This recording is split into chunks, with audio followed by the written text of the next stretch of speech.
Kei te tautoko a whauma i te whakahoutanga o te kawenata tau hoko e kia nei ko te TPP. Ko tō tātou Premier Jacinda Ardern tētahi i kaha ki te kōkiri panonitanga ki taua kawenata. Arā ko tētahi kia tiaki i te mana o te tiriti o Waitangi, ko tētahi atu kia riro ma Aotearoa e whakatau, mena rā e pai ana kia hoko te hunga o tā wāhi i o tātou whenua. Nei rā tā tātou tūte tōranga pū a Eruera Rerekura. E pai katoa na te rōpū whauma ki te whakahoutanga o te TPP. The comprehensive agreement to the TPP is something that FOMA welcomes, Eru, largely because it expands our opportunities for export, the flow-on effects for our people in terms of regional economic development and employment are great. Ko tau te Premier Jacinda Ardern ki ngā Philippines mō ngā hui a te kāhui o ngā whenua o te tonga o Āhia. Ahakoa e tūmanako ana ia kia huitahi me te Premier o Canada, Justin Trudeau, ki te ata wetewete i te whakaitanga TPP, ko tā te toihau o FOMA, koe nei tētahi kaupapa nui mō tō rātou hui ātau i tēnei wiki.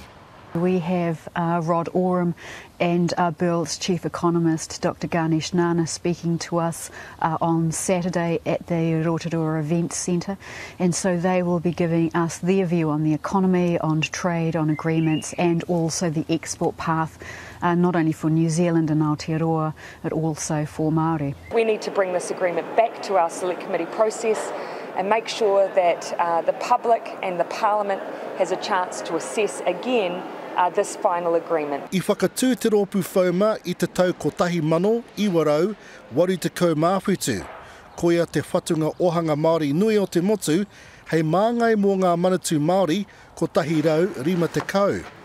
He iwa piriona tāra, tana wariu, me ngā whai takenga i roto i te ahumahi mā tāmua. Ko te nuinga o na mema, he kai tukurawa turoa ki Āhia, Amerika me Urupi. Gives us immediate access to over 500 million new consumers and new markets, and so for us, on balance, that's a win. Mutu rawaiho ahakoa kāre ngā kākāriki i te whakai ki te whakaitanga e kawe nei e tanahoa haere o Parimata, ka tautokona tonutia te kawenetanga hou e nā hinara me te Rōpū Act. Eruere Rerekura, Te Karare.